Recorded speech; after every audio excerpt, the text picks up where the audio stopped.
All right, hello, I'm silverkyle, and today we're going to be taking a look at Spider-Man by Todd McFarlane, and this is his solo run on Spider-Man Adjective List. So this is not Amazing Spider-Man or anything like that.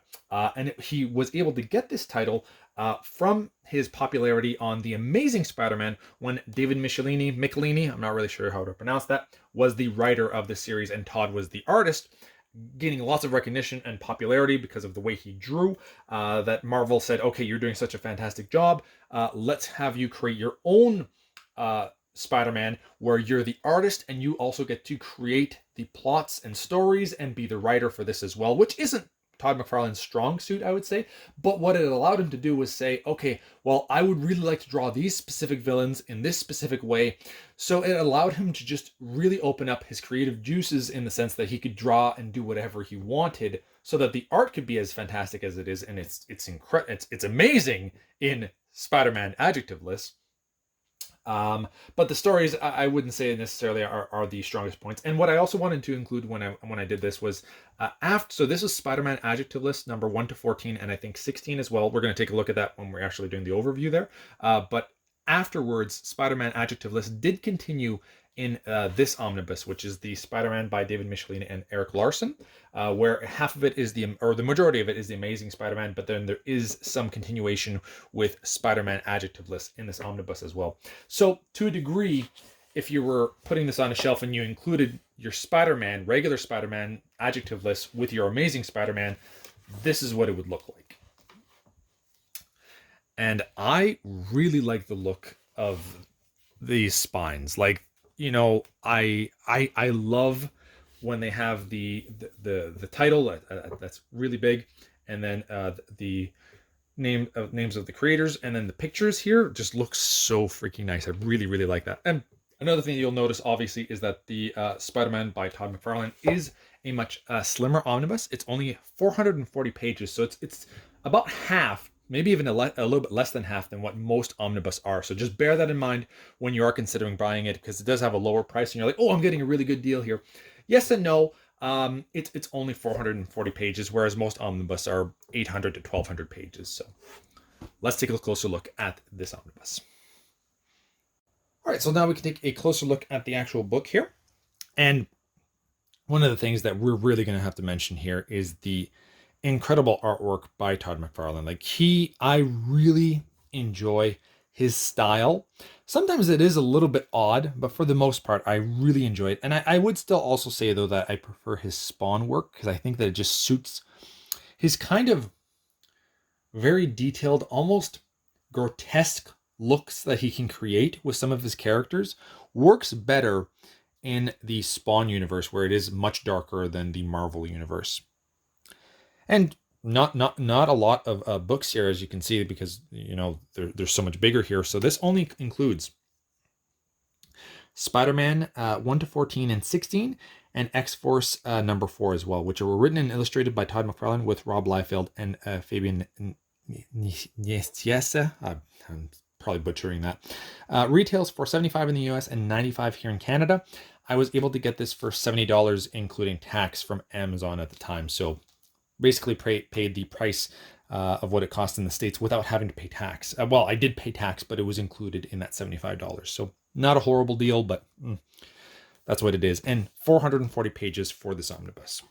More like an oversized hardcover, to be honest.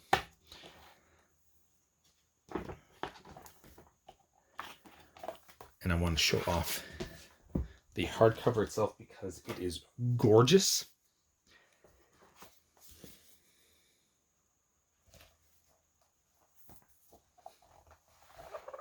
There you go. And by the way, this is a reprint, the 2021 reprint. I should mention that as well. Just beautiful, absolutely beautiful. The look and the shine that you get from his eyes there, that's gorgeous. The lighting is really impressive, in my opinion. All right, so that's nice. Lizard, I really enjoy the way that he draws a lizard. It's just, I don't know. And that's another thing too, that while I do say that some of the things that he can create look a little bit more grotesque, with the amount of detail that he puts into it, like he can make human skin just look absolutely atrocious, but in a cool way at the same time. It looks good, but it's kind of weird how he can do that. But for the Lizard or Venom or those kinds of characters, it works really well. Hobgoblin, he does a really good job too. But there's like extra. Everybody looks like crazy old. Like, look at all this. That to me is Spawn. So I will say that we don't really get. Well, yes, we do get a table of contents. It's just it's a lot smaller than it has to be. And then the creators here, and we do get the actual pictures or the images of what it would be like when you actually collected this. It's not virgin covers, and that's what I prefer. I like seeing number one, especially for an issue number one like this. Like that to me is really awesome.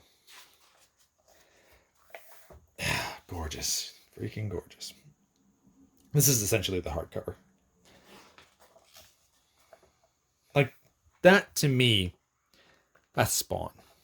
Because I read Spawn. I think I read Spawn first before diving into the McFarlane Spider-Man.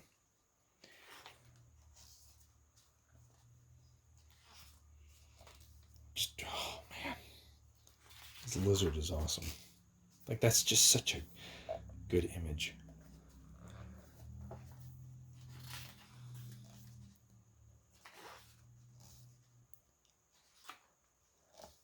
I feel like you could just go through every. Oh man, look at all the crazy amount of web going on around there. It's awesome.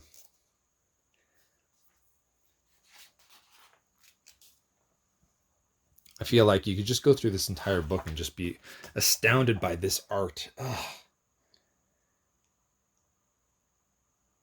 Like, look at all the lines that we're getting here. It's nice, but it's a little bit freaky at the same time.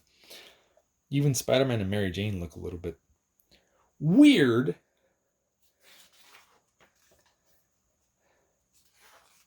But not in a bad way. I just feel that it's much more suited for Spawn.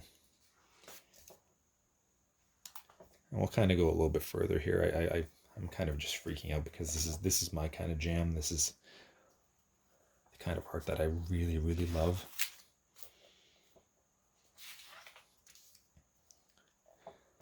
That's some nice art.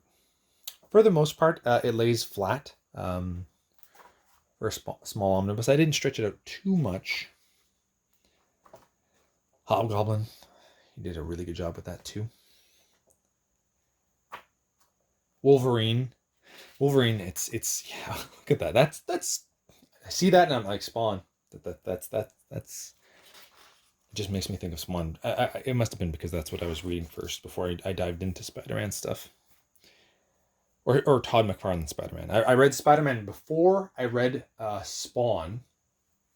Because I started Spawn later on, but I ended up getting some issues from I think my first issue of Spawn was because I traded it from a friend. He had a few of the issues from the early issues early on, maybe number 4, 6. I can't remember. There was some Overkill stuff when Overkill, a few issues before Overkill shows up.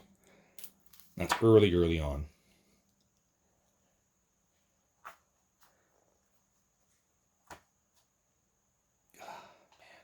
Yeah, Wolverine's pretty cool too.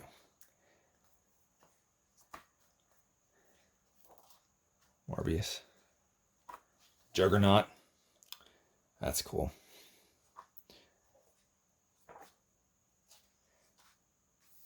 X-Force. Okay.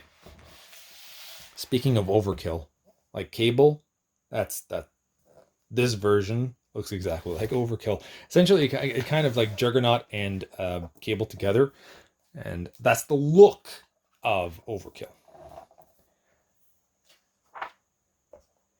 Man, I've never really been interested in a lot of characters that I'm not as familiar with.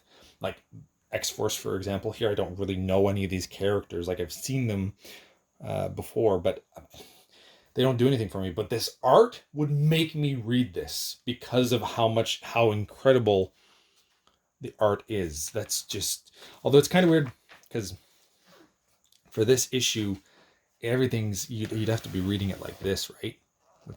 It's interesting. Not something I would like to do all the time, but once in a while, changes things up a little bit. And then we do get some additional stuff here. Like, man, that image right there again. Right there. So there's a lot of nice extras in here. The wizard stuff.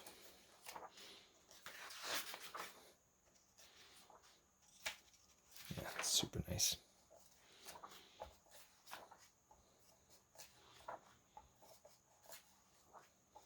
That's cool.